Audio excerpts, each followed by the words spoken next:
Hello guys, welcome to PK Pado. My name is Pravesh and I am the curator of this series called NCERT Distilled, जहाँ हम बात कर रहे हैं फिलहाल एंशिएंट इंडियन हिस्ट्री की, जिसे हम कहते हैं प्राचीन भारत का इतिहास।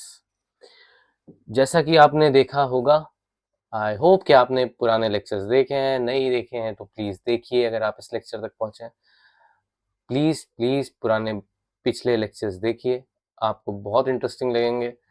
इस तरीके से आपने प्रोबेबली कभी नहीं पढ़ा होगा हिस्ट्री के बारे में, ये मैं आपसे प्रॉमिस करता हूँ। So please go and find those lectures and study them. You have notes with you. अगर आपके पास नोट्स नहीं है, then go to my Telegram and type @PK Pado on the search bar. You will find my channel there. Please join it. You will have to join the channel to download the notes. वहाँ से आप notes download करिए। जो मैं यहाँ पढ़ाता हूँ, जिस नोट से पढ़ाता हूँ, वही एग्जैक्ट नोट्स वहाँ पे अवेलेबल है। अब आपकी ये मर्जी है कि आप यूट्यूब पे बैठ के मोबाइल से स्क्रीनशॉट लेना चाहते हैं या वहाँ से डायरेक्टली जाके डाउनलोड करना चाहते हैं। दोनों ही फ्री है, दोनों में आपकी मर्जी है। ओके, पर वहाँ से अगर डाउनलोड करेंगे तो the notes will be with you forever. You can keep it wherever you want to. You can attach it to the main material that you study from. तो बाकी आप सब वहाँ पे खुद इंटेलिजेंट है, आप ये सब चीज़ें कर सकते हैं। फ्रॉम द लास्ट लेक्चर मैं आपको ये बताना चाहूँगा कि हमने जो पिछले लेक्चर है उसमें मौर्यन एम्पायर पूरा कवर कर लिया है। ऑल्दो हमें 4 लेक्चर लगे, पर पूरा क्रिस्प तरीके से मौर्यंस क्लियर हो चुका है, ठीक है, इस सीरीज में। ये हमारी जो सीरीज है, अब ये हम नया टॉपिक शुरू करेंगे यहाँ पे, जिसका नाम है post Mauryan period. But before that, अगर आप बिल्कुल नए नए हैं और गलती से यूपीएससी की पढ़ाई करते करते या एमपीपीएससी के लिए हिस्ट्री के बारे में पढ़ते पढ़ते गलती से मेरे इस वीडियो पे अगर आप लैंड करें, please like, comment and subscribe. I won't ask you to like and comment first, but please do subscribe. मैं इसी तरह के वीडियोस लाता रहता हूँ and you will find it really really interesting. Alright guys, ये हमारा टॉपिक है पोस्ट मॉडर्न हिस्ट्री, ठीक है। पोस्ट मॉडर्न पीरियड जो आपका चलेगा, मॉडर्न पीरियड पूरा खत्म हो गया। मॉडर्न पीरियड के बाद हमने देखा था डिक्लाइन किस तरीके से आया था। लास्ट लेक्चर में हमने देखा था आर्ट एंड आर्किटेक्चर के बाद डिक्लाइन किस तरीके से आया था, क्या क्या इश्यूज थे। इतना बड़ा एम्पायर था, प्रोविंसेस बढ़ गए थे, संभल नहीं रहे थे। उस वजह से जो उनके बेसिक वहाँ पे जो रिच फैमिलीज थी, ये मान लीजिए, या फिर जो सराउंडिंग आपका जो जो आपका पावर है, जहाँ जहाँ कम हुआ रीजनल सेंटर्स में, जहाँ पे हो सकता है कि कोई बड़ा ट्रेडर हो, ये हो सकता है, या एक पर्टिकुलर ट्राइब हो जिसकी पॉपुलेशन अच्छी खासी है, उन्होंने पावर एक्सर्ट करना शुरू किया। और जैसे जैसे यहाँ पे मगध आपका मौर्यन एम्पायर वीक होता गया, वैसे वैसे ये लोग स्ट्रांग अपना फुटहोल्ड जमाते गए और एक बड़ा स्ट्रांग होल्ड, एक बड़ी टेरिटरी बन के तैयार हो गए। और उन्हीं की हम अब बात करेंगे। ये हमारा लेक्चर 20 ऑफ द सीरीज, और इसका नाम है the rise of new dynasties, Shungas, Kanvas and the Ikshvakus. Ikshvakus although Satavahanas के बाद आना चाहिए, पर बिकॉज इन माय नोट्स थोड़ी स्पेस ऊपर नीचे थी और सतवाहंस का मैंने स्पेसिफिकली बोला है कि मैं एक लेक्चर लूंगा। It is a very important topic of Indian history, तो वो एक अलग लेक्चर लिया जाएगा इसके बाद, इसलिए इक्ष्वाकुस यहीं पे हमने कवर कर दिया इसी के साथ। तो फिर हम शुरू करते हैं जो हमारी कहानी है, जहां से मौर्यन सभ्यता, मौर्यन एम्पायर डायनेस्टी एंड होती है। बृहद्रथ राजा थे,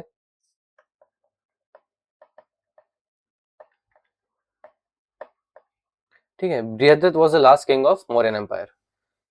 इनके सेनापति थे, यानी मंत्री मान लीजिए, सेनापति एक इंपॉर्टेंट ऑफिशियल थे, जिनका नाम था Pushyamitra Shunga.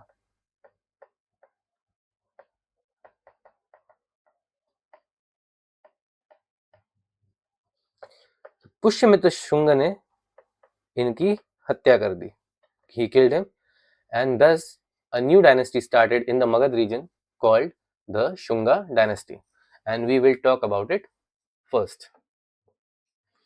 Indigenous kingdoms in the post-modern period. तो decline of Mauryan empire led to emergence of several indigenous kingdom. बहुत सारे इंडिजिनियस किंगडम थे, हम लास्ट में एक टेबल भी डिस्कस करेंगे, उसमें और भी छोटे रीजनल किंगडम्स की बात करेंगे हम। और वो रीजनल किंगडम्स के बेसिस पे भी यूपीएससी और स्टेट पीसीएस जो आपका रीजनल बेसिक जो किंगडम है उसके बारे में बात करता है, ठीक है। स्पेसिफिकली अगर अगर आपका स्टेट पीसीएस है तो करेगा ही। उसका मेन जो फोकल पॉइंट होता है वो छोटे रीजनल किंगडम्स ही होते हैं जो उस पर्टिकुलर स्टेट में थे जो आज के टाइम पे प्रेजेंट है, ठीक है।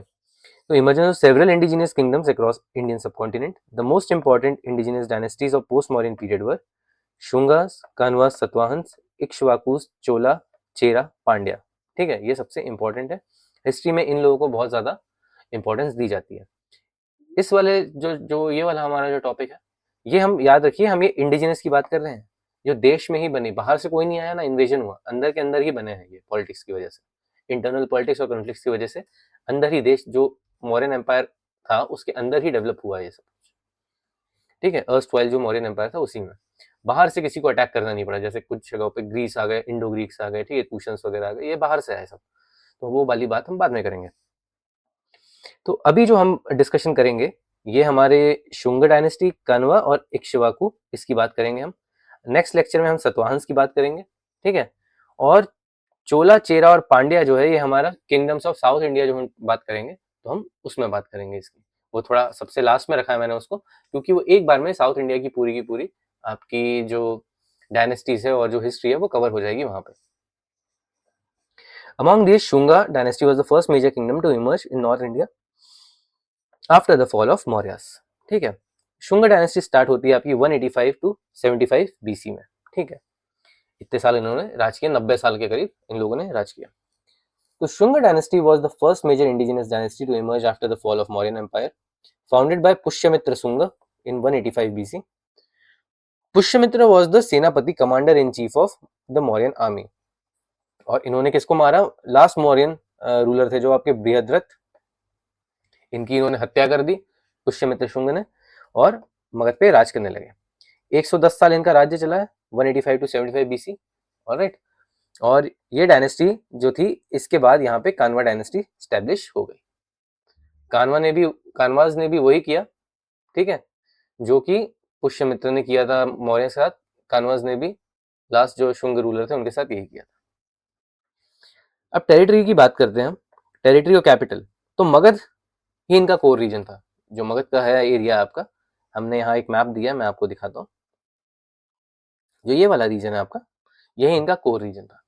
अब आपने अगर वो वाला मैप देखा था, मगध एम्पायर वाला, ठीक है, मगध एम्पायर का अगर आपने मैप देखा था, जैसे अगर हम यहाँ जाते हैं तो ये आपका मौर्यन एम्पायर का, तो ये आपका मौर्यन एम्पायर का मैप ये था, ठीक है, इतना बड़ा मैप। अशोका के टाइम पे ये मौर्यन एम्पायर का मैप था, और धीरे धीरे जो डिक्लाइन होना शुरू हुआ तो टूटते गए ये चीजें, ये अलग हो गया, कहीं ये अलग हो गया, ठीक है। ये वाला हिस्सा इंडो ग्रीक्स के पास चला गया, ये वाला सतवाहंस के पास चला गया। तो आखिरी में जाके जब लास्ट मौर्यन रूलर बचते हैं तो ये वाला हिस्सा जो था ये शुंगास को मिलता है, इतना बचा हुआ हिस्सा, ओके। और उसमें से जो उसका कोर है वो यही वाला मगध का रीजन है, पाटलिपुत्र जिसकी कैपिटल है, ठीक है। At its height the empire control large parts of Bihar, UP, MP, eastern Malwa and parts of Vidarbha. अभी जैसे मैं आपने देखा होगा वहां तक फैला हुआ था। Pataliputra remain the traditional imperial capital, and Vidisha Besnagar, ये एमपी में है विदिशा, ठीक है, emerges as an important political and administrative centre especially during the later Shunga rulers. Later Shunga rulers आए जो पुष्यमित्र के बाद और राजा है, तो उन लोगों ने पाटलिपुत्र तो रखा ही है, लेकिन एक सेकंड कैपिटल डेवलप करके रखी जो विदिशा एमपी में थी, ठीक है। पॉलिटिकल सिग्निफिकेंस क्या है शुंगास का? The Shungas became the principal power in north India after the Mauryas, okay, obviously their rule marked the beginning of the post Mauryan age in the northern India। यहाँ से ही जो इनका जो रूल चालू होता है वहीं से हम पोस्ट मौर्यन एज गिनते हैं। Mauryans were totally over and we start from the post Mauryan age। The period witnessed the rise of regional kingdoms and weakening of centralized imperial authority। अब छोटे छोटे राज्य डेवलप होने लग गए, नॉट नेसेसरी कि एक पैन इंडिया राज्य हो, ना जरूरी है इतना कि वो इतना बड़ा राज्य हो जैसे सतवाहन का राज हो गया या शुंग का राज हो गया, तो हम इतनी बड़ी बात नहीं। जैसे आज के टाइम पे आप 2-3 स्टेट्स पकड़ लीजिए, जैसे एक है आपका अभिराज करके। अभिराज के बारे में हम थोड़ा बहुत पढ़ेंगे क्योंकि इनकी जो लड़ाई थी इक्ष्वाकुस के साथ थी। तो अभिराज जो थे ये गुजरात, थोड़ा महाराष्ट्र, थोड़ा एमपी, बस ये इतना ही इनका रीजन था रूल करने का। ठीक है, युद्धेयस हो गए, हरियाणा, राजस्थान, थोड़ा सा नॉर्दर्न राजस्थान और वेस्टर्न यूपी हो गया। बस ये इतनी इतनी जगह इन लोगों ने छोटी छोटी जगहों पर राज किया। इसलिए ये इनके बारे में ये रीजनल अगर पेपर अगर आप कोई दे रहे हो, जैसे स्टेट पीसीएस या स्टेट का एम्प्लॉयमेंट जो सिलेक्शन बोर्ड के जो एग्जाम होते हैं, ठीक है, पटवारी हो गया या आपका एसआई वगैरह हो गया, तो वहाँ ये क्वेश्चन इंपॉर्टेंट रहते हैं।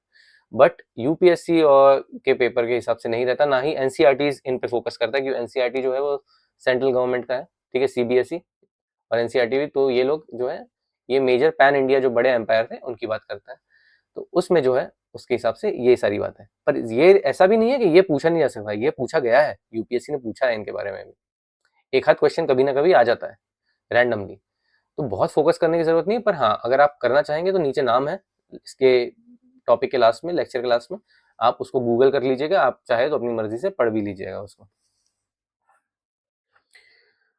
उसके बाद जो है रिलीजियस पॉलिसी की हम बात करते हैं शुंगास की।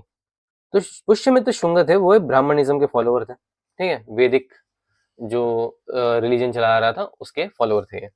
Shunga period witness the revival of Vedic traditions, Brahmanical rituals and Sanskrit learning. Prakrit backseat पे चला गया, बुद्धिज्म एलिमिनेट करने की कोशिश करी गई, बुद्धिज्म को पूरी तरह से देश में से, और वैदिक ट्रेडिशन की तरफ बढ़ने लगे। जो धम्म और अहिंसा वाली पॉलिसी थी वो खत्म कर दी गई और फिर से हम वैदिक रिचुअल्स और सैक्रिफाइसेस और इनकी तरफ बढ़ गए। इंपॉर्टेंट वैदिक sacrifices perform during the period include अश्वमेध, राजसूय, वाजपेयी। हमने आपको याद होगा कि हमने जब वो बात करी थी अपनी कि जो वैदिक अर्ली वैदिक में जो हमने उसकी बात करी थी रिचुअल्स की, उसमें हमने ये सब डिस्कस करे थे, ठीक है। ये हॉर्स सैक्रिफाइस होता है आपका, ये एक रेस होती है। राजसूय में आप मिलके पूजा कराते हो, वाजपेयी एक टाइप की चैरियट रेस होती है, ठीक है। अश्वमेध में हॉर्स सैक्रिफाइस होता है, हॉर्स की बलि दी जाती है। तो इस तरीके से ये कुछ कुछ आपके जो वैदिक रिचुअल से परफॉर्म किए जाने लगे फिर से, और शुंग ने खुद करे थे ये परफॉर्म राजा बनने के बाद। Debate regarding Buddhism, some Buddhist texts portray Pushyamitra as persecutor of Buddhist and destroyer of Buddhist monasteries and stupas. ठीक है, वो एक कहानी नहीं बताई थी मैंने, जिसके माथे पे तिलक नहीं हो तो उसकी गर्दन काट देना है, ये ऐसा डिग्री था आपके पुष्यमित्र शुंग का। पर हो भी सकता, नहीं भी हो सकता है, इसका कोई नेसेसरी बात नहीं है कि होगा ही। However, no conclusive archaeological evidence supports large-scale persecution. हमें प्रूफ ऐसा नहीं मिलता। On the contrary, several Buddhist monuments flourished during the Shunga period, for example, Sachi and Bharut Stupa. अब विदिशा इन लोगों ने राजधानी बना ली थी अपनी, विदिशा से के अंदर ही है साची, भरूच उसके बहुत पास पड़ता है। तो जो ये है आपके तोरण जो थे, ये जो तोरण है आपके साची स्तूपा के, ये तोरण, ठीक है, ये तोरण बनाने का श्रेय शुंगास को जाता है, ठीक है।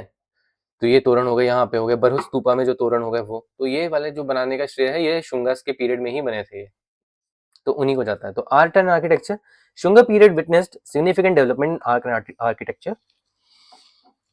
Buddhist monument continue to receive patronage and renovation. जैसे हमने तोरण की बात करी, तोरणा साची,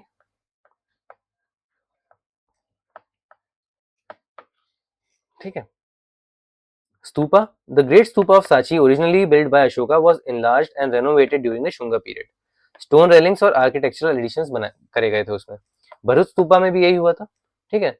और भरूच स्तूपा कैसे फेमस है, अपनी stone railings, narrative relief sculptures और अर्ली बुद्धिस्ट आर्टिस्टिक ट्रेडिशन के लिए Bharuch stupa is also important. तो भरूच स्तूपा का जो भी वो पुनर्निर्माण हुआ था वो शुंगास के टाइम पे ही हुआ था, याद रखिएगा। बनवाया किसने था इसको, मौर्यंस ने, स्पेसिफिकली अशोका ने।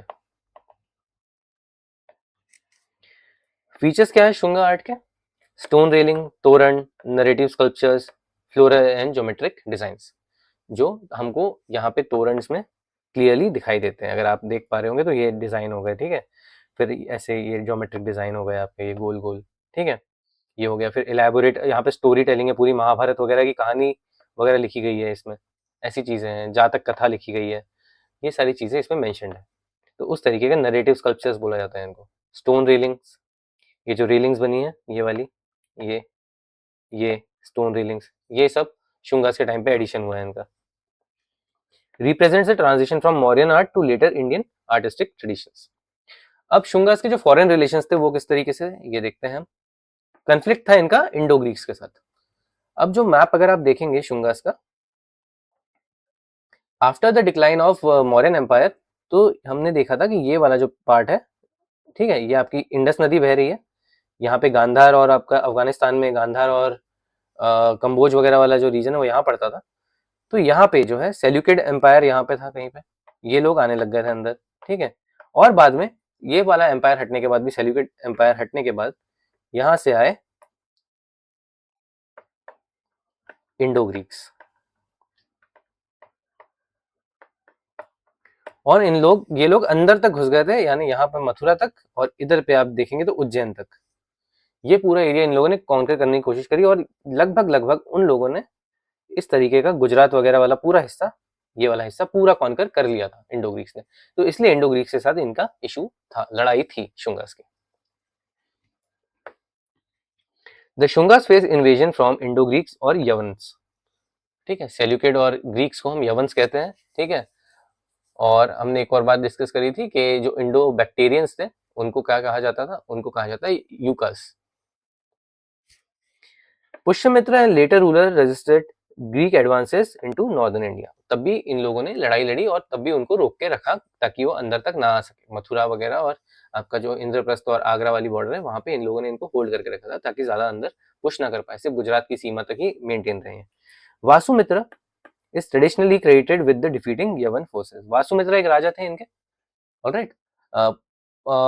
जो अपनी शुंग डायनेस्टी है उसके एक राजा थे वासुमित्र। उनको एक क्रेडिट दिया जाता है कि उन्होंने जो यवन फोर्सेस है, जो आपकी इंडो ग्रीक्स की फोर्सेस है, उनको हराया था।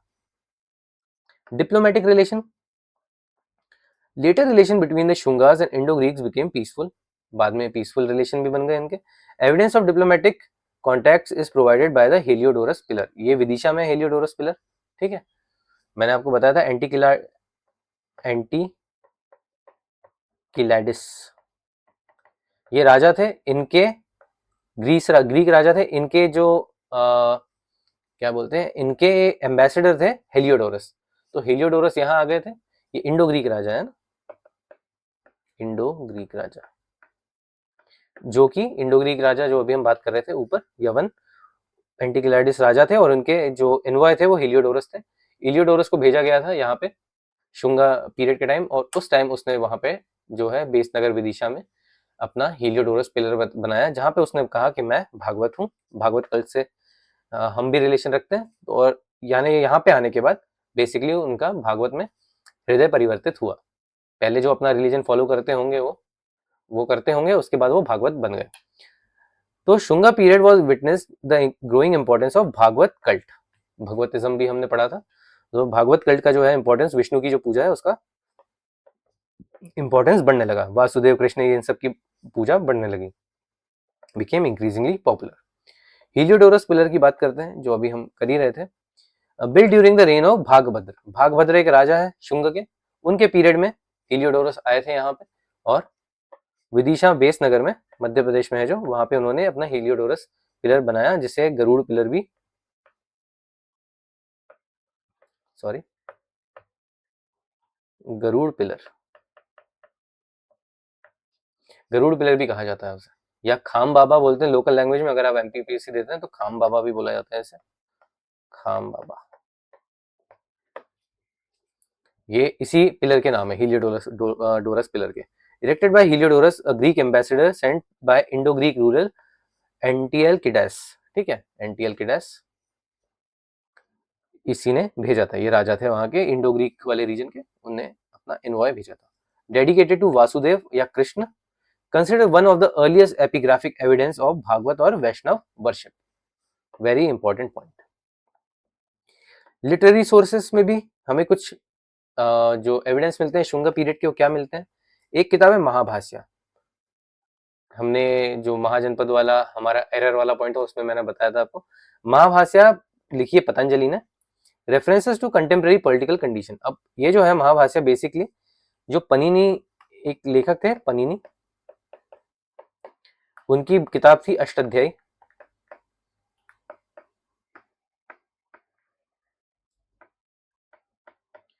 अष्टाध्यायी किताब थी, इसके ऊपर कमेंट्री है। ये पतंजलि ने कमेंट्री लिखी थी पनिनी की अष्टाध्यायी पे, वो है महाभाष्य। एक किताब हमें मिलती है मालविका अग्निमित्रम, ये कालिदास जी ने लिखी थी, ठीक है, एक प्ले है बेसिकली ये, और इसमें इंफॉर्मेशन दी है अग्निमित्र की। अग्निमित्र जो है उनकी शादी मालविका से करनी थी उनको, तो उनकी लव स्टोरी की कहानी है ये मालविका अग्निमित्रम। और ये जो है क्वेश्चन ये वाला, शुंग पीरियड के किस राजा के बारे में बताया, यानी शुंग पीरियड के राजा अग्निमित्र के बारे में किसने लिखा है, तो ये आता है कालिदास की किताब मालविका अग्निमित्र में मेंशन है इनका। तो ये एक इंपॉर्टेंट पॉइंट है, शुंग हिस्ट्री के बारे में किस किताब में से मालूम पड़ता है, ऐसा क्वेश्चन था, एग्जैक्ट क्वेश्चन। फिर एक हमें किताब मिलती है दिव्यदान, जो एक बुद्धिस्ट टेक्स्ट है, ठीक है, इसमें पुष्यमित्र की जानकारी मिलती है। और पुराणास जो कि उसी टाइम डेवलप हुए, पुराण जो है उस टाइम डेवलप होना शुरू हुए थे। मेडिवल इंडिया जब आया आपके 12th सेंचुरी या 13th सेंचुरी तक भी पुराण जो है आपके डेवलप हो रहे थे। जो आपका आखिरी पुराण है, ठीक है, जो है भविष्य पुराण, वो आपका जो है 9th सेंचुरी डेवलप हुआ, और आखिरी में एक इंडेक्स की तरह बना कल्कि पुराण, जिसमें बताया गया कि ये सारी चीजें घटना घट सकती है भविष्य में जाके। भागवत पुराण से भी आगे जाता है कल्कि पुराण, और वो 13th सेंचुरी एडी तक जाके रेडी हुआ था। पुराण वेरियस ऑथर्स, जीनोलॉजी है इसमें शुंग किंग की, क्योंकि उसी समय पुराण भी बन रहे थे, तो जीनोलॉजी लिख दी जाती थी अगर कोई इंपॉर्टेंट राजा महाराजा उस टाइम का प्रेजेंट हो तो। अब कुछ इंपॉर्टेंट शुंग रूलर्स की बात कर लेते हैं। तो सबसे पहले पुष्यमित्र शुंग जो फाउंडर है आपके, फिर अग्निमित्र आते हैं, ये हीरो है मालविका अग्निमित्रम के, एक जो किताब हमने यहाँ बताई, ठीक है। उसके बाद आपके वासुमित्र आते हैं, जो हमने देखा था कि जिन्होंने जो आपके इंडो ग्रीक्स है उनको हराया था, defeated Yavanas according to a tradition. फिर भागभद्र आते हैं, इनके टाइम में हिलियोडोरस का पिलर बना था, ओके। फिर देवभूति आते हैं जो लास्ट शुंग रूलर थे, ऑलराइट। फिर आते हैं आपके देवभूति, जब आपके लास्ट शुंग रूलर रहते हैं तो इनके एक वही सेनापति रहते हैं, वो इनकी हत्या कर देते हैं, जो है वासुमित्र है आपके, ठीक है। सॉरी, देवभूति की हत्या करने में वासुदेव कन्व, वो इनकी हत्या कर देते हैं वासुदेव कन्व, और फिर खुद राजा बन जाते हैं उस रीजन के।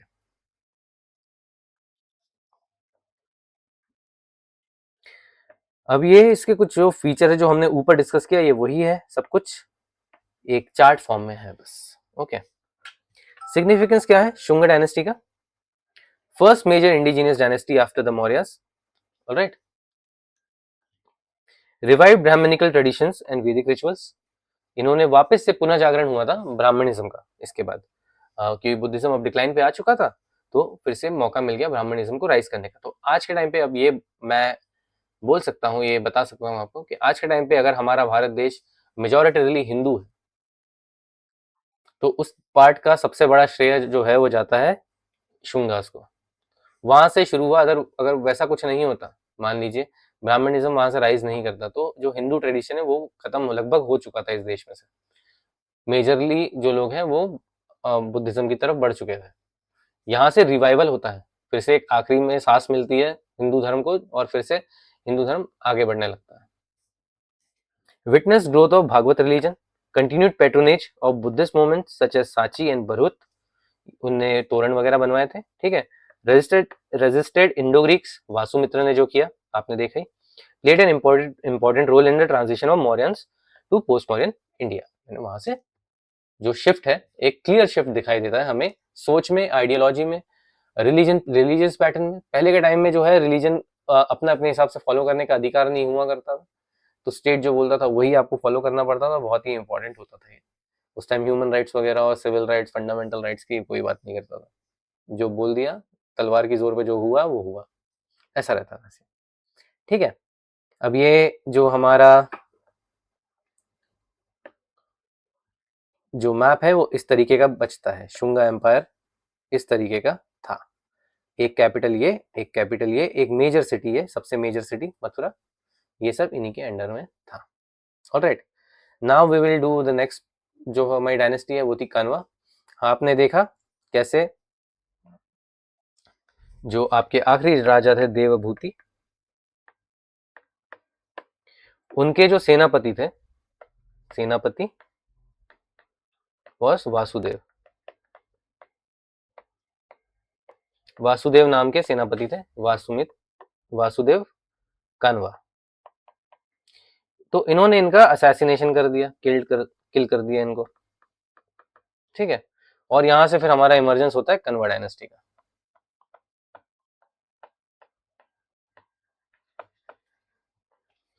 तो कन्वा डायनेस्टी 75 टू 30 बीसी, ये इन्होंने सक्सीड किया शुंग को, जैसे आपको पता है 45 साल लगभग राज किया इन्होंने। And it was founded by Vasudeva Kanva, the minister of the last Shunga ruler Devabhuti. Okay, the Kanvas were among the last Brahmanical dynasties to rule Magadha before the rise of regional powers. ये एक आखिरी ब्राह्मणिकल, जो ब्राह्मण वर्ण से आते थे, ये आखिरी वैसे राजा थे, यानी आखिरी वो डायनेस्टी थी। उसके बाद फिर रीजनल पावर, जैसे गुप्तास आ गए उसके बाद, ठीक है। कनवा के जाने के बाद पहले कुछ नॉर्मल जो छोटे मोटे रीजनल पावर है वो है, उसके बाद धीरे धीरे गुप्तास ने अपनी पावर कंसोलिडेट करी और फिर उन लोगों ने रूल करना शुरू किया, गुप्तास ने। यानी 6th सेंचुरी आप एडी मान लीजिए, 6th सेंचुरी एडी तक गुप्तास का पूरा राज्य था देश के ऊपर। एक फिर से एक बड़ा पैन इंडिया एम्पायर तैयार हो चुका था अंडर समुद्रगुप्त।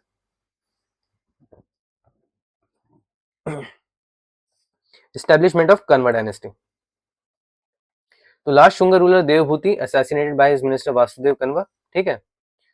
और वासुदेव कन्वा ने ये जो टाइम है 75 बीसी, इसमें अपना राज्य स्थापित किया। पुराणिक रेफरेंस भी मिलते हैं पुराण में भी, वही बताया मैंने ऊपर भी कि डेवलप हो ही रहे थे, तो वहां पे भी रेफरेंस मिलेंगे ही आपको। पुराण रिफर्स कानवास एज शुंग भृत्या। शुंग भृत्या मतलब सर्वेंट्स ऑफ द शुंगा, यानी उनको पता है कि ये कौन है और कहाँ से कैसे उन्होंने अपना राज चालू किया। पहले वो काम करते थे उनके लिए, सर्वेंट्स थे शुंगास के, उसके बाद उन्होंने उन्हें ही असैसिनेट करके राजगद्दी हथिया ली। तो पुराणस इन्हें शुंग भृत्यास बोलता है। तो ये पॉइंट, ये नाम याद रखिएगा, कभी भी क्वेश्चन आ सकता है, which of the following work was Shunga Bhrityas, और 4 नाम आपको आंसर देना है। This suggests that the founders of the Kanva dynasty may originally have served under the Shungas before seizing power. Obviously, ठीक है। Territory and capital.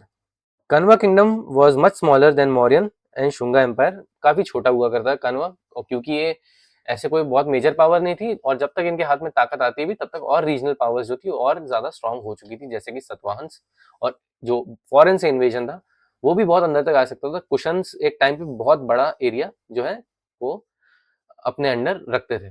कुशन्स के अंदर बहुत बड़ा एरिया आ गया था इंडिया, जो क्षत्रपी था उनका बहुत बड़ा था। लगभग लगभग 1/3 of the India was a part of the Kushan empire.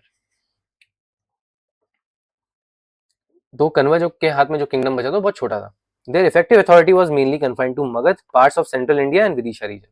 Alright, during their rule several regional kingdoms became virtually independent. अभी हम मैप देखेंगे जैसे, तो आप समझ में आएगा तब आपको। ये था, अब जैसे हमने उसमें पहले एग्जांपल देखा था कि कितना बड़ा आपका ये रीजन है, जो आपके शुंगास के टाइम पे था करीब इतना बड़ा, ऐसा ये अवंती वगैरह सब ये ऐसे करके, ऐसा करके कुछ रीजन था इतना बड़ा। अब ये बस इतना रह गया था कन्वा रीजन, ये है बस, ये मगध का हिस्सा, ये कन्वा डायनेस्टी। बाकी ये छोटे छोटे रीजन्स इमर्ज होने हो गए थे, जैसे कोसाला अवंती इंडिपेंडेंट हो गए थे, दासामा हो गया, कलिंग इंडिपेंडेंट हो गया था, ठीक है। यहाँ पे कीर्ता बन गया था, कामरूप के मोन्यूल आ गया था, यहाँ पे भूटान का जो रीजन है, नेपाल अलग हो गया था, ठीक है। मणिपुर एक अलग रीजन बन गया था, मथुरा यहाँ पे इतना बड़ा मथुरा ये अलग रीजन बन गया था, इंडो ग्रीक्स आ चुके थे, साकाज आ चुके थे, ठीक है, ये सब आ चुके थे, और इसलिए इनको यहाँ पे ये इनका जो रीजन है बहुत छोटा हो जाता है कानवास का। कैपिटल, वही कैपिटल जो शुंगास फॉलो कर रहे थे, पाटलिपुत्र ट्रेडिशनल कैपिटल, विदिशा जो नया इंपॉर्टेंट एडमिनिस्ट्रेटिव सेंटर था एक। ओरिजिन क्या है इनका कन्वा का, ऋषि कन्वा करके है एक, उनसे ही आया Kanva clan.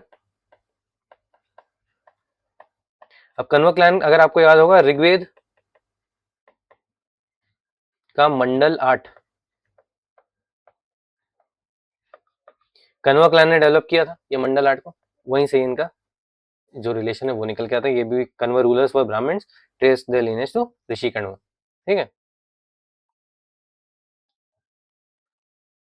The dynasty continued the Brahmanical traditions followed by Shunga, वही ब्राह्मणिकल ट्रेडिशंस, बुद्धिज्म को दबाया गया, ब्राह्मणिज्म राइज किया, यही चीजें उस टाइम हुई। और जो ज्यादा इम्पीटस मिलता है वो इसी तरीके से मिलता था ब्राह्मणिज्म को। और धीरे धीरे बुद्धिज्म जो है लगभग वर्चुअली एक्सटिंक्ट हो गया इंडिया में। ओके। और पूरा का पूरा जो इंडिया है, वो पूरा का पूरा इंडिया अब फिर से ब्राह्मणिकल ट्रेडिशंस फॉलो करने लगा।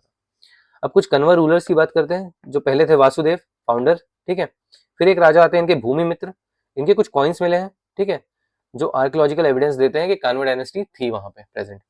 फिर नारायण करके एक इनके रूलर आते हैं, ठीक है, और इनने रूल आगे बढ़ाया। फिर आखिरी में आते हैं आपके सुसरमन, जो कि लास्ट रूलर थे। टोटल 45 साल इन लोगों ने राज किया, 45 ईयर्स। कॉइन्स जो मिलते हैं भूमि मित्र के, ठीक है, ये बहुत सारे स्टेट्स में, साइट्स पे मिले हैं एक तो। और these coins constitute one of the most important archaeological sources of Kanva history. अब क्या इंपॉर्टेंस है इसकी? ये बताता है कानवा का जो एरिया था वो काफी लिमिटेड था, यानी जो हिस्ट्री के सोर्स है, लिटरेरी सोर्सेज, उसमें कानवास का ज्यादा नाम नहीं है। तो हमें जो मेजरली आइडिया मिलता है वो वहीं से मिलता है जहाँ उनके कॉइन्स वगैरह मिले हैं। और पुराण से जो हमें आइडिया मिलता है, जो हमने बात करी वो, जैसे लिटरेरी सोर्सेज में हमने ऊपर देखा महाभाष्य मिला था आपको, ठीक है, मालविका अग्निमित्रम, इसमें आपके शुंगास के नाम थे। लेकिन ऐसा कोई सोर्स जो है आपको कानवास के लिए नहीं मिलता। Coinage plays the crucial role in reconstructing their history. समझे आप? क्योंकि लिटरेरी सोर्सेज नहीं है तो अब मैं कैसे पता लगाऊं कि हाँ ये पर्टिकुलर डायनेस्टी की हिस्ट्री क्या थी और कितने राजा थे और कब तक इनने राज किया। तो कॉइन्स से वो चीज समझ में आती है। The discovery of coins confirms the historical existence in political authority of the dynasty. Very important, very very important point. Okay. Religion क्या फॉलो करते थे? ब्राह्मणिज्म ही फॉलो करते थे, हम बात कर चुके हैं। They continued the Brahmanical religious traditions and gain prominence under the Shungas. Shungas के अंडर काम करते हैं तो उन्होंने इसको और प्रोपोगेट किया जब वो शुंगास के अंडर काम करते थे तब भी। फिर सोर्सेस जो है हमने जो बात करी, पुराण सबसे पहले, वही जो हमने यहाँ डिस्कस किया था कि ऋषि कन्वा के बारे में मालूम पड़ता है हमें। ओके। फिर उसके बाद कॉइनेज, जो कॉइन्स मिले हैं आपको वो। जीनोलॉजिकल ट्रेडिशंस, बोध गया, अगर आपको पता होगा, गया में, ठीक है, पांडा रहते हैं। पांडा मतलब वो पंडित जो जीनोलॉजी जो है आपकी वो आ, लिख के रखते हैं। जैसे आप पात्रा भी जानते हो, उड़ीसा में उन्हें पात्रा कहते हैं, महापात्रा। तो वो पत्तों पे के ऊपर लिख के रखते हैं जीनोलॉजी लोगों की, कि ये इनका पुत्र है, ये इनका पुत्र है। ये जब आप अस्थि विसर्जन के लिए जाते हो उन जगहों पे, ठीक है, मुक्ति धामों में जब आप जाते हो तो वहाँ पे वो एक जीन रजिस्टर मेंटेन करते हैं, उसमें नाम लिख के रखते हैं। अच्छा, इस परिवार का ये आदमी ही पास अवे, तो उनका नाम कब से कब तक थे वगैरह वगैरह, ऐसे नोट डाउन करते हैं। तो वहां से इनके जीनोलॉजिकल जो एविडेंस मिले वो भी मिले हैं। लेटर हिस्टोरिकल रेफरेंसेस, बाद में जब जो लोकल राजा वगैरह आए तो उन्होंने बात करी कि हम कानवास के बाद आए हैं, तो उस तरीके से भी कुछ एविडेंस मिलते हैं। लिमिटेशंस क्या थी इनकी? कोई बड़ा इंस्क्रिप्शन नहीं मिला है हमें इनके सोर्सेस का कि कुछ बड़ा मिल जाए जहां से पूरा प्रूव हो जाए कि अच्छा ये लोग थे यहाँ पे। जैसे अशोका के हमें इंस्क्रिप्शन मिल जाते हैं, नाम मिल जाता है, वैसे इनका कुछ नहीं मिला। ठीक है। डिक्लाइन एंड फॉल, खत्म कैसे हुआ कन्वा एम्पायर? तो कन्वा एम्पायर जो था वो धीरे धीरे कमजोर पड़ता गया। क्यों? क्योंकि आजू बाजू आपके अब हर तरफ छोटे छोटे राज्य हैं जो कंटिन्यूअसली आपके ऊपर अटैक करने की कोशिश कर रहे हैं। आपका जो पूरा ध्यान है वो अपने एडमिनिस्ट्रेशन को छोड़ के अब फ्रंटियर की तरफ है, ताकि आप अपनी जो बॉर्डर्स है उन्हें प्रोटेक्ट कर सकें। ये एक बहुत बड़ा इशू है अगर आप एक छोटे राज्य हैं तो ये जैसे छोटा राज्य हो गया तो आजू बाजू इतने सारे अगर आपके जो राज्य हैं वो आ चुके थे, इतने सारे राज्य बन चुके थे, तो आप हमेशा पूरे टाइम आप इस डर में है कि कोई ना कोई अटैक कर देगा आप पे और आपका पूरा फोकस उस तरफ रहेगा, और इस वजह से आप कमजोर पड़ते गए। Regional powers became increasingly independent. Okay. The last ruler Susarman was overthrown by Satavahanas और Andhras during 30th BC। Satavahana के बारे में जब हम पढ़ेंगे तब हम देखेंगे कि जो सुसरमन थे कन्वा डायनेस्टी के, उन्हें ही सतवाहन ने परास्त कर दिया और फिर वो उस रीजन से हट गए पूरी तरीके से। अब वहां पे कुछ नई डायनेस्टीज, छोटी छोटी रीजनल पावर्स आ गई, जैसे मोस्टली जो पावर अथॉरिटी थी वो आपके सतवाहन ने कैप्चर करी पैन इंडिया अगर हम बेसिस पे बात करें तो। With this his defeat Kanva rule in Magadha came to an end. Purana में क्या लिखा है? पुराण में भी लिखा गया, आंध्रास सक्सीडेड द कानवास। तो आंध्रास कौन है? आपके सतवाहन ही आंध्रास है। सिग्निफिकेंस क्या है कन्वा डायनेस्टी का? Successor of Shunga dynasty, okay. Continued Brahmanical political and religious traditions, ठीक है। Represent the final phase of indigenous Magadhan rule before rise of powerful regional kingdoms. अब ये आखिरी जो रूल था, ये लास्ट आपकी एक डायनेस्टी थी जो मगध से रूल करती थी। मगधन किंगडम बोला जाएगा जिसको, ये आखिरी डायनेस्टी थी वो। अब कोई भी जो अगली डायनेस्टीज आएंगी वो मगध से रूल नहीं कर रही हैं। कुछ उज्जैन से रूल कर रहे हैं, ठीक है। कुछ आपके प्रतिष्ठान से जो आपका पैठर्न है वहां से रूल कर रहे हैं, जैसे सतवाहन हो गए। फिर कुछ आपके छोटे छोटे जो किंगडम आए, ठीक है, जैसे कलचुरी आए, वो आपके त्रिपुरी जबलपुर से रूल कर रहे हैं, ठीक है। अभीराज आए, वो आपके नासिक से रूल कर रहे हैं। तो इस तरीके से आपका जब अब पूरी ज्योग्राफी है ये रीजनल किंगडम्स और पावरफुल कैपिटल्स के बीच में शिफ्ट हो गई। अब मगध जो पैन इंडिया कंट्रोल करता था, मगध एम्पायर, वो रीजन जो है मगध का, अब वो it is just a part of a territory of some other area. Alright, अब वो मेन आपका पावर सेंटर नहीं रहा यहाँ से। Act as an important link between Shunga and Satavahana period. ये वही क्विक फैक्ट्स हैं, छोटे छोटे जो पॉइंट्स हैं मैं देता हूँ, जो वो आप ऊपर जो लिखा है उसी का एक टेबुलर फॉर्मेट है। यहाँ पे हमारा कन्वा खत्म होता है, इससे ज्यादा कभी आएगा भी नहीं। ऑलराइट, तो आपको याद रखना है, मेन बात ये याद रखनी, कभी भी ऐसा कुछ क्वेश्चन है कि लिटरेरी सोर्सेस क्या है कन्वास के, तो कुछ नहीं है, याद रखिएगा। कोई भी किताब किसी में भी कहीं कोई मेंशन नहीं मिला है इंडिया में। कहीं बाहर कुछ होगा तो आइडिया नहीं है, लेकिन इंडिया में ऐसा कुछ नहीं मिला है, तो फंसाने के लिए बहुत अच्छा क्वेश्चन है। ये सब हो गया, ये आपने मैप देख ही लिया कन्वास का। ओके, अब ये हम इसके बारे में पढ़ेंगे। इसके बाद आता है आपका सतवाहन, जो मैं आपको यहाँ दिखा देता हूँ क्योंकि शायद हम बाद में डिस्कस करें इसको। और ये सतवाहन फिर इस तरफ घुस गए अंदर, सुसरमन को मार दिया और ये वाला एरिया कैप्चर कर लिया पूरा। अब सिर्फ यहाँ पे कलिंग एक अलग आपका राज्य बचा था और पूरा सतवाहन ने इतना एरिया ऐसा कैप्चर कर लिया। अनफॉर्चुनेटली अभी के लिए मैं बोलूंगा कि हम सतवाहन जो है अब इसके बाद अगले लेक्चर में पढ़ेंगे, अभी नहीं पढ़ रहे हैं। अभी मुझे आपको इक्ष्वाकु पढ़ाना पड़ेगा, क्योंकि बाद में अगर मैं सतवाहन के बाद अगर इक्ष्वाकु पढ़ाऊंगा तो वो वाला जो पार्ट है वो बहुत लंबा हो जाएगा, और अगर मैं अलग से इक्ष्वाकु पढ़ाता हूँ तो वो वाला पार्ट बहुत छोटा हो जाएगा, बेयरली 1 पेज का है वो, तो इसलिए मैं वहां भी नहीं पढ़ना चाहता, इसलिए मैंने यहाँ जोड़ दिया।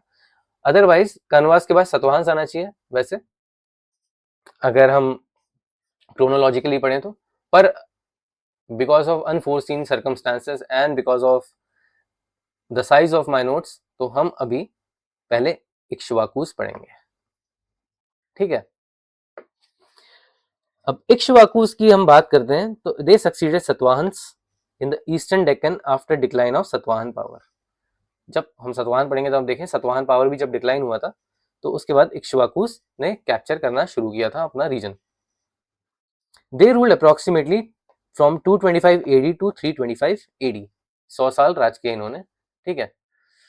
The dynasty emerged as an important regional power in the Krishna River Valley during the 3rd and the 4th century AD. अब हम BC से हट चुके हैं, याद रखिएगा, BC से हट गए हैं, अब हम AD में चल रहे हैं, अब 300 साल आगे आ चुके हैं हम। यानी आज के टाइम से अगर आप देखा जाए, आज के टाइम से करीब करीब 1700 साल पहले की बात हो रही है। अब यहाँ पे इस टाइम पीरियड में हम चल रहे हैं। The Ikshwakus preserved political stability in the eastern Deccan and continued many Satavahan traditions. अब अगर आप समझ पा रहे होंगे, अगर मैं रीजन आपको समझाऊं, तो मैं यहाँ पे बस एक एग्जांपल दे देता हूँ। नीचे एक मैप बनाएंगे हम पूरा का पूरा। अगर आप ये रीजन देखेंगे, जैसे मैं आपको शो करता हूँ, अगर आप ये रीजन देखेंगे,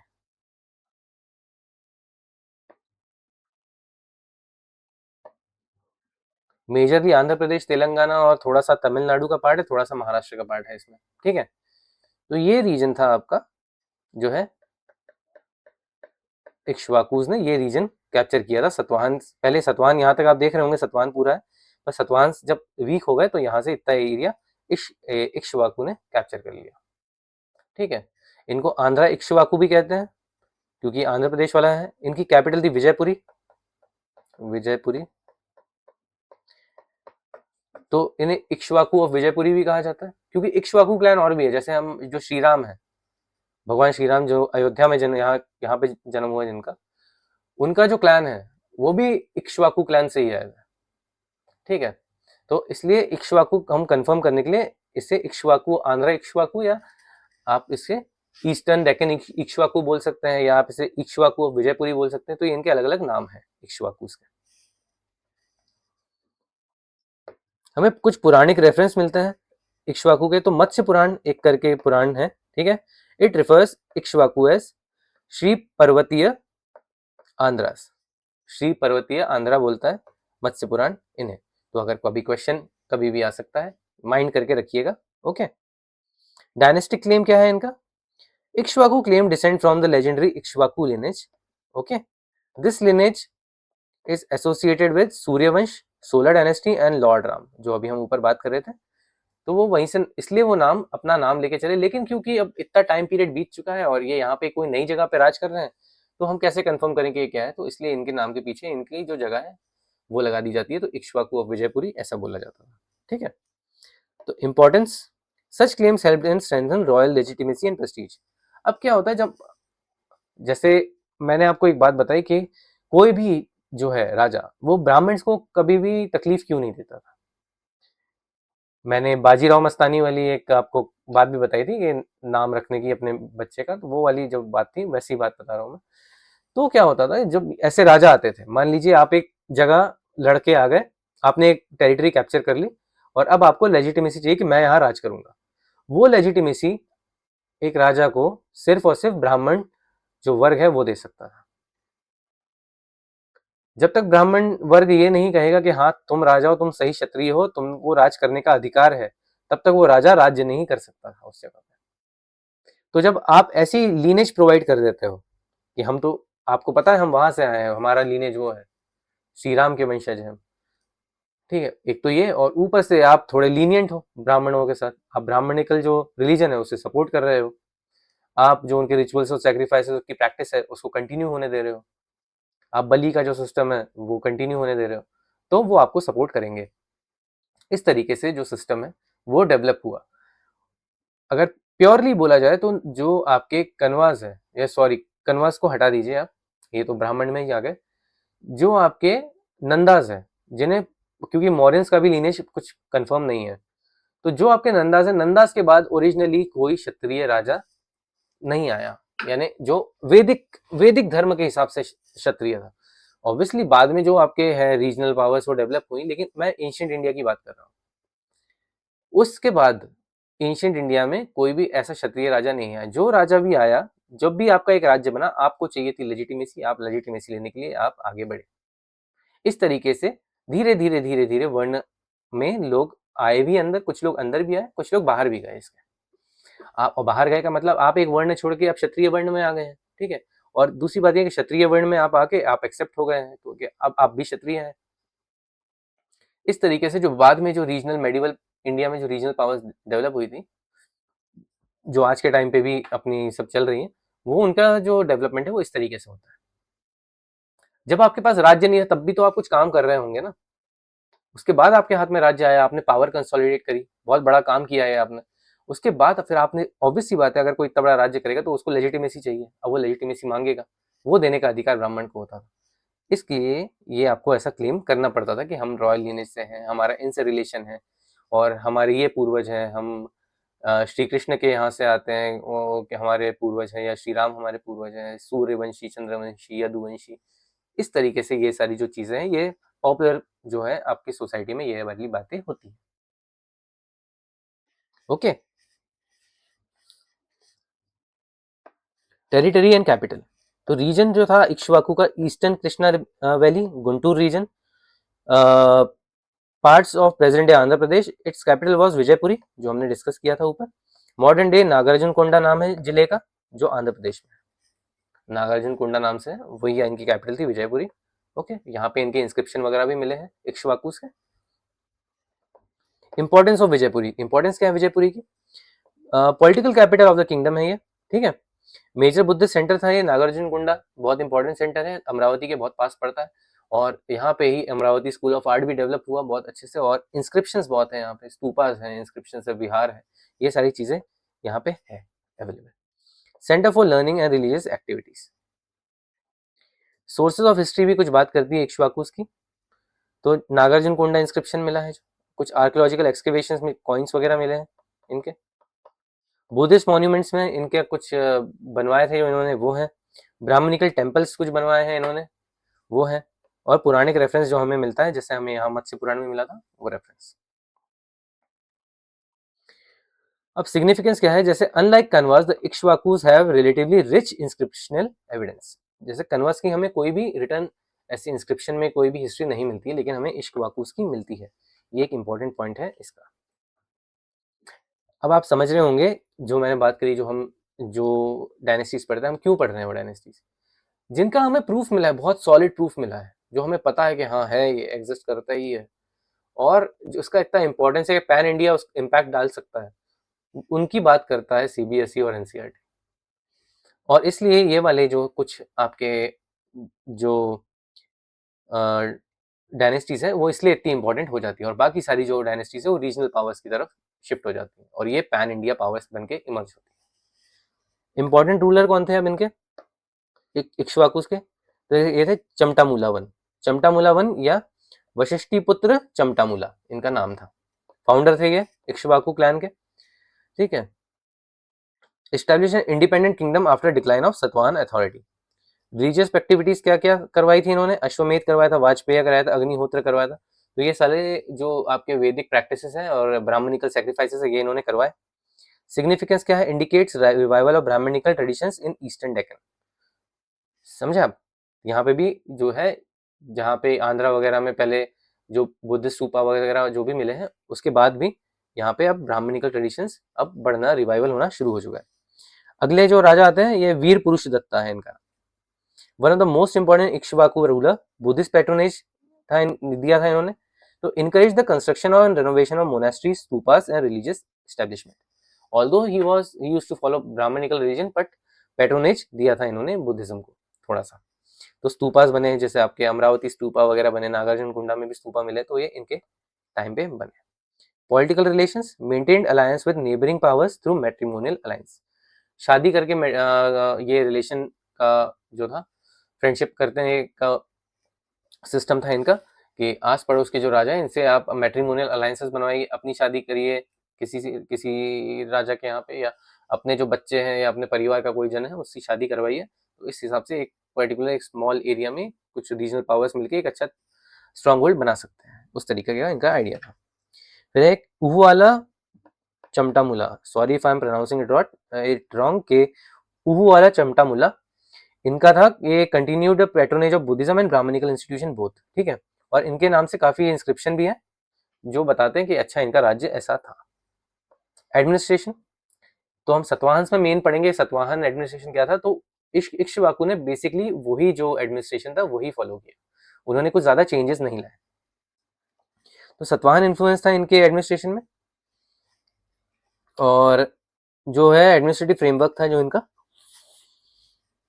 ईस्टर्न डेक्कन में उसी तरीके से चल रहा है जैसे सतवाहन चलाते थे पहले। Political character, regional monarchy centered around Vijayapuri जो इनकी कैपिटल थी, and supported by local chiefs and feudatories. सामंत सिस्टम जो है, सामंत, ये शुरू हो चुका था।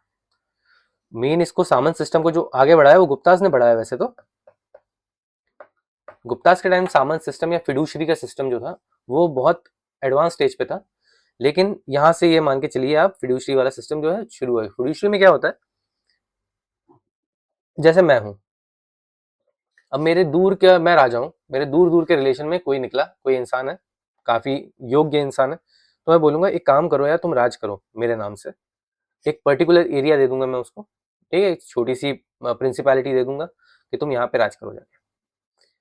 अब वो जो है, अब वो नोबल जो है, जो मेरा रिलेटिव था या मेरा जिसके ऊपर हाथ था, वो वहां जाके राज करने लगा। अब वो फिड्यूशरी बन गया मेरा, वो सामंत बन गया। अब उसका काम क्या है, वो उसको मेरे, वो जगह को मेरे नाम पे रूल करेगा।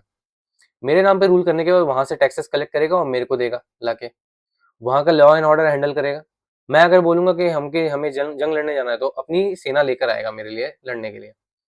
अगर आपने गेम ऑफ थ्रोन्स देखा होगा, गेम ऑफ थ्रोन्स देखा है अगर आपने, तो आपको पता होगा कि जैसे वहां पे जो लॉर्ड्स रहते हैं, okay, lord of Eran hall या ऐसे ये सब जो थे, तो ये लोग जो थे ये फिडुशरीज होते थे, जो मेन राजा होता है आपका एम्पायर का, उसके ये इंडिपेंडेंटली छोटी छोटी जगहों पे राज करते थे, और जब आपका एम्पायर आपको बुलाएगा तो आपको आ जाना है।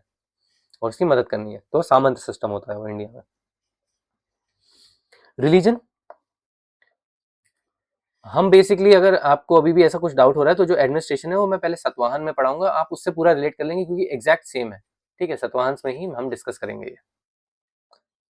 Religion, Shaivism, the Ikshvaku rulers were primarily Shaivites, Brahmanism तो फॉलो करते थे लेकिन ये शिव की आराधना करते, शिव पूजक थे। Worship of Lord Shiva received royal patronage, state religion बन चुका था शिव की पूजा करना।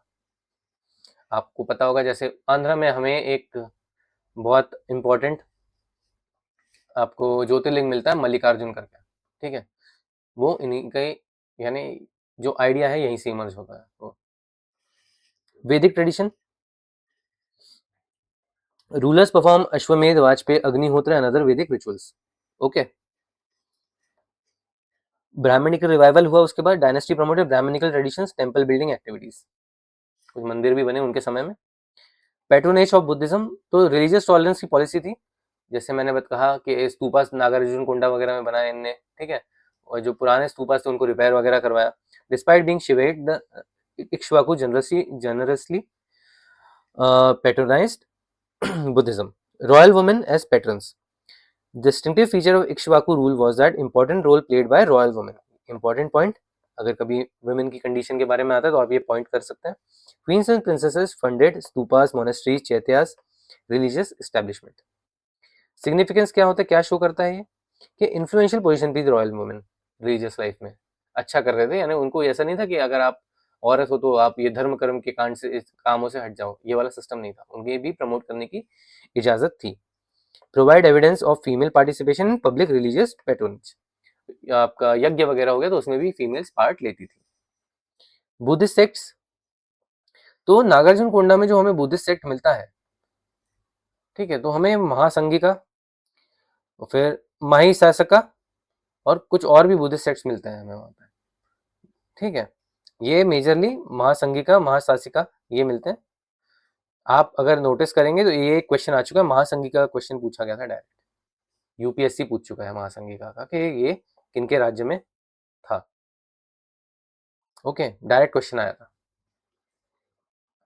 इंपॉर्टेंस क्या है इसकी, indicates the diversity of Buddhist traditions in the Deccan. जरूरी नहीं है ये, अब देखिए महायाना ट्रेडिशन है ये, तो जरूरी नहीं है कि महायाना से ही, और भी स्कूल्स थे, वो लोग भी फेमस थे वहां पे, कुछ लोग वो भी फॉलो करते थे, तो ये दोनों चीजें अलाउड थी। नागार्जुन कोंडा, a major religious center, one of the greatest Buddhist centers in South India, important center of learning, pilgrimage and monastic activities। अब वहाँ बहुत सारी चेतियाज मिली है जहाँ पे मॉन्क्स रहा करते थे, विहार मिले हैं, ठीक है, उसके बाद आपको वहाँ पे स्तूपा मिले हैं, कुछ इंस्क्रिप्शन मिले हैं जिसमें धम्म की बात करी गई है, ये सारी चीजें आपको वहाँ पे मिलती हैं नागार्जुन कोंडा में। देखिए स्तूपास, चैत्यास, विहारास, मोनास्ट्रीज, ये सब वहाँ पे एक्सकेवेशन हुआ है उनका। Number of monasteries 24 Buddhist monasteries मिली है नागार्जुन कोंडा रीजन में। ब्राह्मणिकल आर्किटेक्चर जो है आपका, तो अर्ली हिंदू टेम्पल्स कुछ कुछ मिलते हैं हमें वहाँ पे। Some of the earliest brick Hindu temples, ईंटों के बने हुए, जैसे मोस्टली जो हमारे पुराने मंदिर है वो पत्थरों के बने हैं, पर यहाँ पे ईंटों के बने हुए हमें कुछ हिंदू टेम्पल्स का एग्जाम्पल मिलता है, एविडेंस मिलता है। Demonstrates coexistence of Buddhism and Brahmanism both, although the kings used to follow Brahmanism but they never persecuted Buddhism, तो बुद्धिज्म को भी उतना ही रिस्पेक्ट मिलता था उनके राज्य में, इक्ष्वाकुस के। Reflects transition towards increasing temple based worship, ये शो करता है कि भैया टेंपल बनने लगे और फिर आपके ये मोनास्ट्रीज, ठीक है, स्तूपास, ये सब एक पर्सोनिफिकेशन है, यानी एक पूरी तरीके से आप पूजा कर सकते हो जिस चीज की, ओके, मूर्ति है एक तरीके से, मान लीजिए आप उसकी पूजा की जा सकती है, तो ये बोला कि टेंपल बेस्ड वर्शिप की तरफ बढ़ चले थे ये लोग। यहाँ पे जो हमारा धर्म है, हिंदू धर्म भी अगर कहें आप या बुद्ध धर्म भी कहें, तो महायाना का भी जो इम्पैक्ट है वो बहुत तेजी से बढ़ने लगा। अब सिर्फ टीचिंग्स की बात नहीं बन रही थी, अब आपको एक प्रूफ चाहिए था कि भैया मैं एक पर्टिकुलर चीज मेरे सामने, मैं उसकी पूजा करूं। And same goes with Brahmanical traditions, मूर्तियों की पूजा, मंदिर बनना शुरू हो गए थे जहाँ पे मूर्ति स्थापित होती थी और मूर्ति की पूजा की जाती थी। Society and culture, position of women, ये क्या कहता है, royal women enjoyed significant visibility in public life, their names frequently appear in inscription, जो हमने बात करी थी रॉयल वुमेन की, इंडिपेंडेंट डोनेशन कर सकती थी। Cultural features, Satavahana cultural traditions जो थे वो कंटिन्यू हो रहे थे, जो उनकी प्रैक्टिसेस थी वही कंटिन्यू करी जा रही थी, और बुद्धिस्ट और ब्राह्मणिकल रिलीजन दोनों का सेंटर बन गया था आपका नागार्जुन कोंडा। ट्रेड और इकोनॉमी की बात कर लेते हैं थोड़ी सी। Ikshvaku inherited many trade routes established by Satavahanas, जो ट्रेड रूट्स सातवाहन्स के थे वही ट्रेड रूट्स ये भी फॉलो करते थे। और कृष्णा वैली जो था ये इकोनॉमिकली प्रॉस्पेरस रीजन था, बहुत सारे कारणों से, राइस उसमें से एक कारण है, fisheries and plus trade with South East Asia, ये मेन कारण है आपके। Commercial activity, inland trade continue to flourish, trade links with coastal regions were maintain. Decline का क्या कारण है इसके? Weak successors, rise of regional powers, increasing political fragmentation, इस वजह से इसका जो है डिक्लाइन शुरू होता है। आफ्टरमैथ क्या हुआ? The territories gradually came under the influence of later Deccan powers. अब बाद में जैसे अगर आप देखेंगे विजयनगर एम्पायर आया,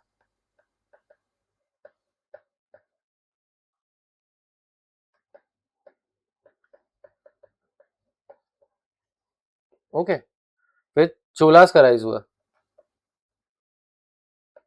इंपीरियल चोलास, ये वाला जो एरिया है ये इधर टेक ओवर हो गया।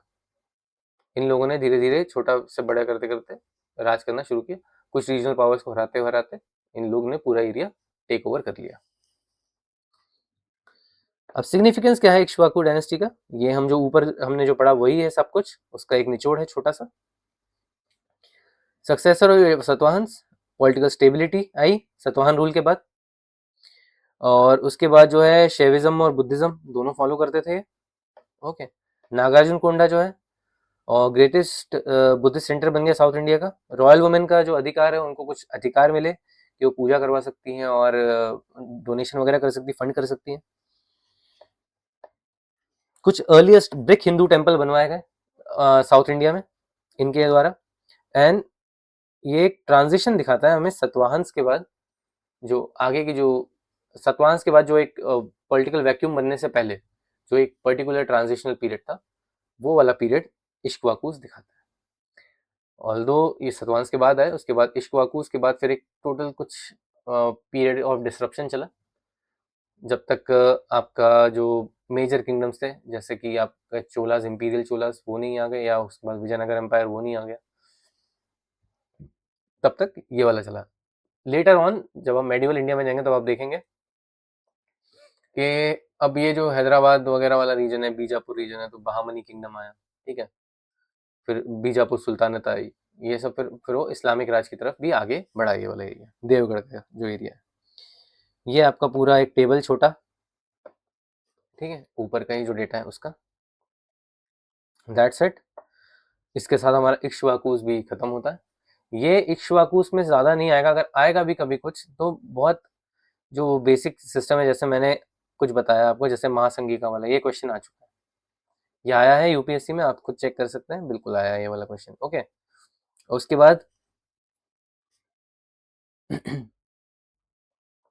उसके बाद जो क्वेश्चन एक बनता है आपका, वो यहाँ से बनता है, श्री पर्वतीय आंध्रा से, ठीक है, यहाँ से बनता है कि उनका रेफरेंस कहाँ मिलता है हमें, यानी आइडिया क्या है।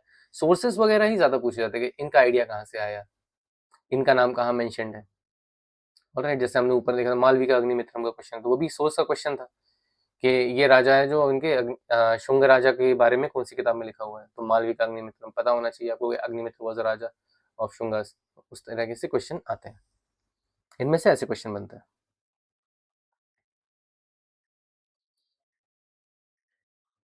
अगर मैं अब आपको रीजन दिखाऊं तो सतवाहन्स का जो एरिया था, मैं आपको पहले सतवाहन्स का एरिया दिखा देता हूँ।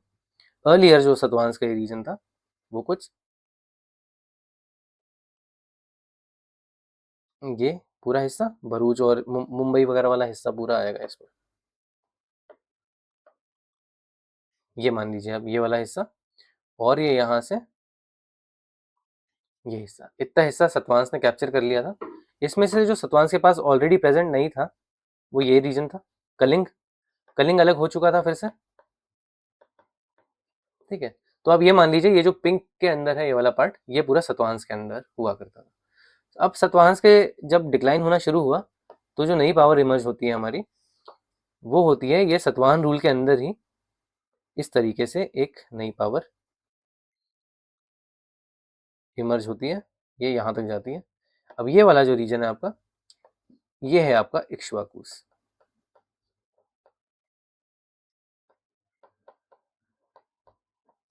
तो इनके अंदर आपका आंध्रा आ जाता है, महाराष्ट्र आ जाएगा, ठीक है, कर्नाटक आ जाएगा।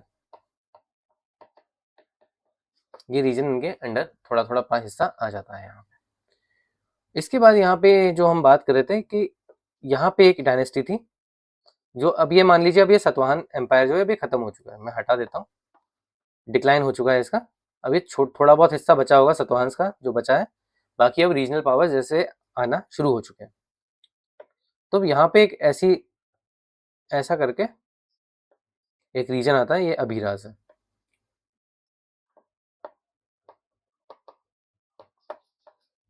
और अभिराज ने कुछ टाइम के बाद कैप्चर कर लिया था विजयपुरी को। ओके, तो ये बस मैं आपको एग्जांपल दे रहा था कि इस तरीके से ऐसे रीजनल किंगडम्स इमर्ज हुए थे। ये इसलिए एक इंपॉर्टेंट किंगडम है क्योंकि इसके इंस्क्रिप्शंस वगैरह मिले हैं और इसने बड़े काम भी किए हैं, जैसे अमरावती स्कूल ऑफ आर्ट वगैरह डेवलप हुआ, तो इसलिए इनका पढ़ना इक्ष्वाकुस को इम्पोर्टेंट हो जाता है।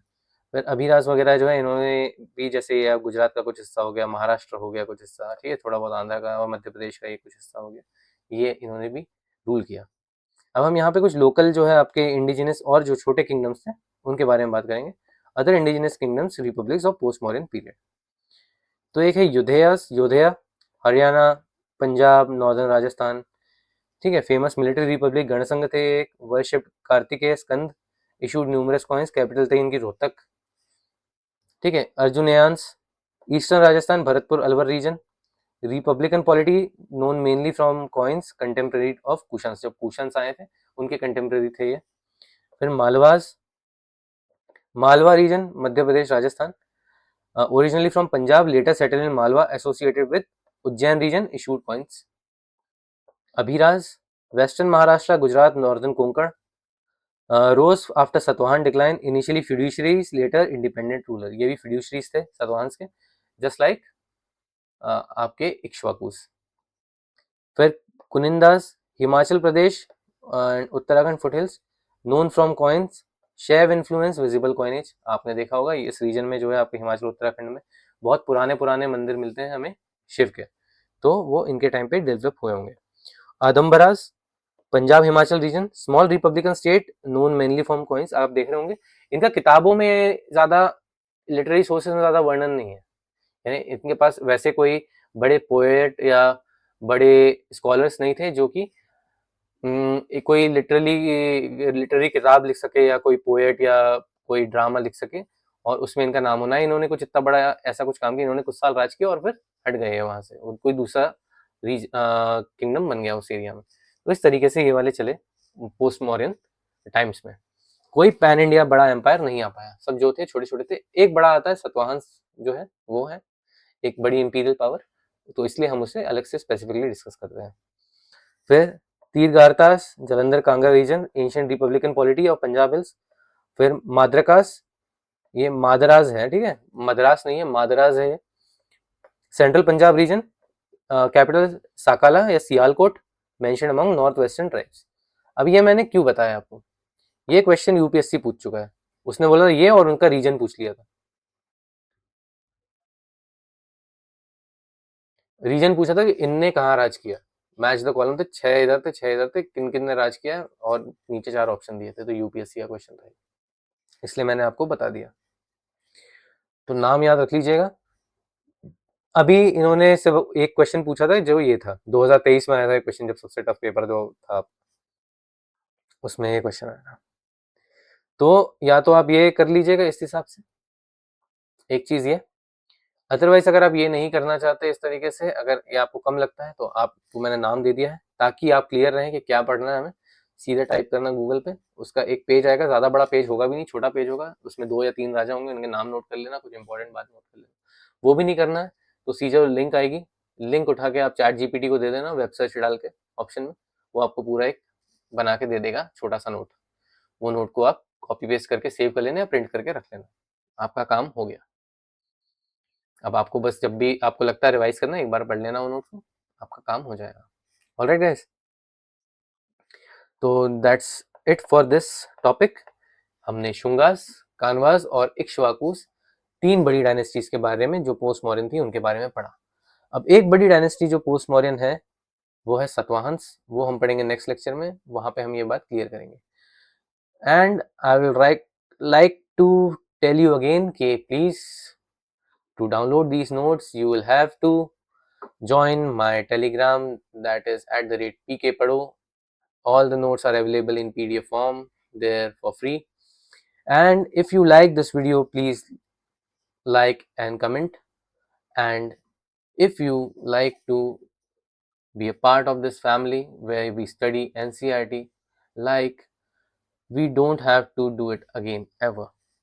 मैं इस तरीके से पढ़ा रहा हूँ आपको कि आप कभी भी जब भी पढ़ने बैठे तो आपका ध्यान एनसीईआरटी पढ़ने से पहले मेरे नोट्स की तरफ जाए, ताकि आपको वो सारी चीज़ें पहले से ही क्लियर हो रखी हो, अगर आपने वो लेक्चर्स करे होंगे,